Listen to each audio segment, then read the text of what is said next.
इंशाअल्लाह अल्लाह के हुक्म से ये जो मैं आपको नुस्खा दे रहा हूँ, उम्मीद करता हूँ कि ये जो भाई करेगा ज़िंदगी भर दूसरा नुस्खा करने की कोई ज़रूरत नहीं होगी।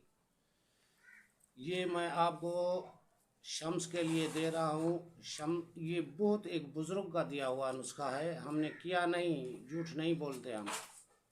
आप ऐसा करें कि किसी देहात के इलाके में चले जाएं, बंद कमरे में आप सिलेंडर जो है आपका वो भरा हुआ हो। आप निहारे वाली बाल्टी जो मोटे तह वाली है वो भी ले चलें। आप ऐसा करें कि एक पाव पारा एक पाव पारा मुसफ़ा करें पहले, यानी नमक में और धतूरे के पानी में मुसफ़ा करके एक पाव आप डाल दें निहारे वाली बाल्टी में। उसके ऊपर तेज़ाब शोरिया एक पाव डाल दें। आहिस्ता सी आग दे दे, या तो रेत जंतर में रखे तो ज़्यादा बेहतर है। हवा सिलेंडर को नहीं लगनी चाहिए, आग बुझनी नहीं चाहिए। ये आहिस्ता आहिस्ता आहिस्ता आहिस्ता 5 घंटे 6 घंटे में ये आहिस्ता आहिस्ता उड़ जाएगा। ये याद रखें कि इनको उबाला, गैस को इसको तेज़ाब को उबलना नहीं चाहिए, सिर्फ गर्म रहना चाहिए। गर्म में होने की वजह से ये आपका तेज़ाब उड़ना शुरू हो जाएगा। जब देखें कि 1 तोला बकाया तेज़ाब बच गया है तो फिर एक पाव उसमें, यानी 250 ग्राम उसमें दोबारा तेज़ाब शोरिया डाल दें। इस तरीके से आप इसको करते रहें।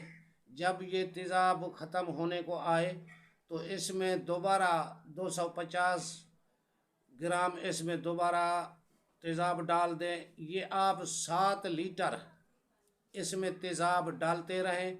जब ये 7 लीटर पूरे हो जाएंगे तो ये जो है गंधक और पारा ये सारा खुलकर तेल हो जाएगा।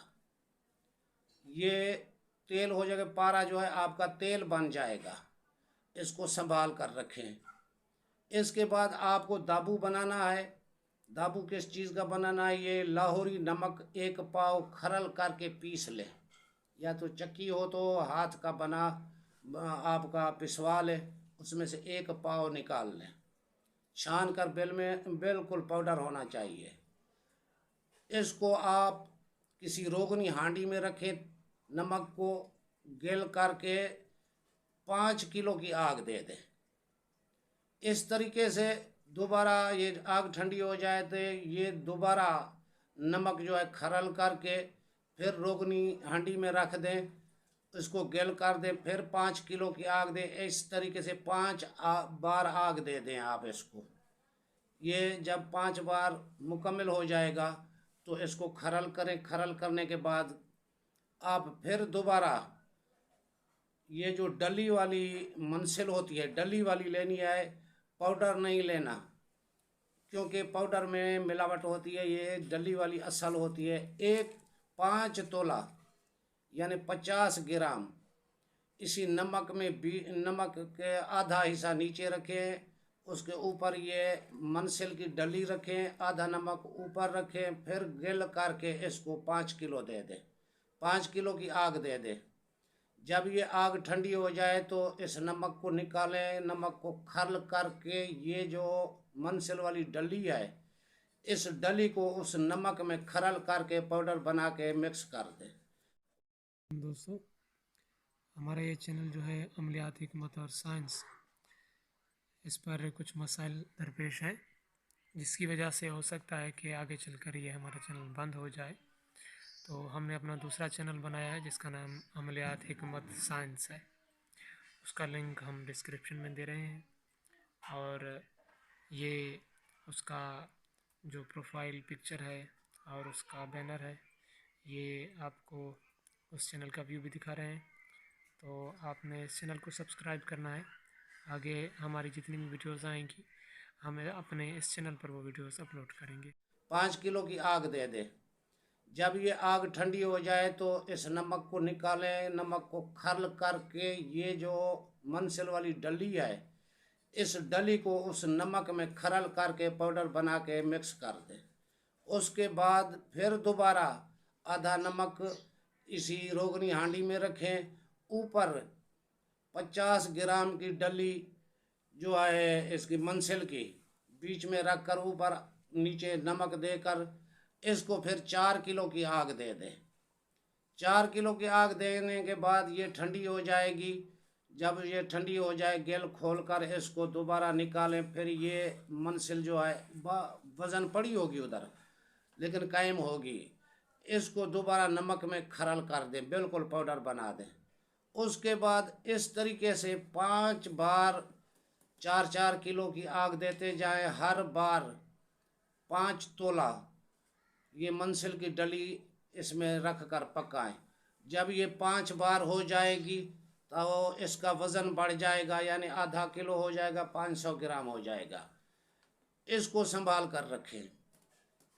जब भी आपका ख्याल हो कि भाई हम शम्स बनाना चाहते हैं तो अच्छा सा तांबा, अच्छा सा, बिल्कुल उसमें कुछ मिलावट ना हो, उसके पतरे बनवाएं। पतरे मशीन के ज़रिए बनवाएं। ऐसे पतरे हों कि बिल्कुल बारीक हों। जो हमने आपको पारे वाला तेल बताया है उसमें से इसको पत्रों को, चाहे आप 5 तोला करें, 6 तोला करें, 10 तोले तक ये आप पका सकते हैं। जब ये पत्रों को तेल लगाएंगे, तेल लगाकर वही जो आपको बताया है हमने नमक वाली दाब उसके बीच में रखेंगे। बीच में रख के ऊपर नीचे, अब ये रोगनी हांडी में नहीं रखनी, अब ये किसी निहारे वाली बाल्टी में रख दे। नीचे गैस की आग दे दे। उसके ऊपर ज्वार का दाना या बाजरे का दाना उसके ऊपर रख देना है। किसके ऊपर? नमक के ऊपर वाले हिस्से में। इसको आग देते जाएं। हल्की सी आग हो, यानी अंडा पकाने जितनी आग हो, हवा से बचा कर रख दें। वो जो पतरे हैं नमक के बीच में रखें, जिसको तेल लगाया है पारे वाला, नमक के बीच में रख कर बंद करके निहारे वाली बाल्टी में नमक हो, खुली आग दे दे, यानी ऊपर से खुला हो, कोई मसला नहीं है। तो जब ये आपका दाना ऊपर जो रखा है, जब ये दाना बिल्कुल पक चुका है, ये दाना ज्वार का होगा तो ये उसको फटेगा।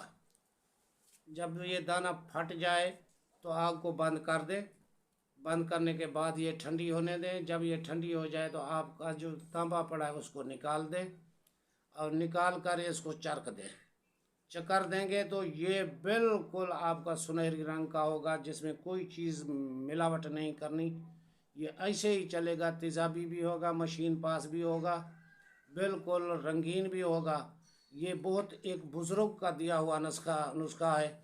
आप करें, इसमें कोई ज़्यादा खर्च नहीं। सारी ज़िंदगी में आप भाग भाग कर, दौड़ दौड़ कर ये नुस्खे बनाते हैं। ये नुस्खा एक बार हमारा कर दे तो इंशाल्लाह आपको कामयाबी होगी।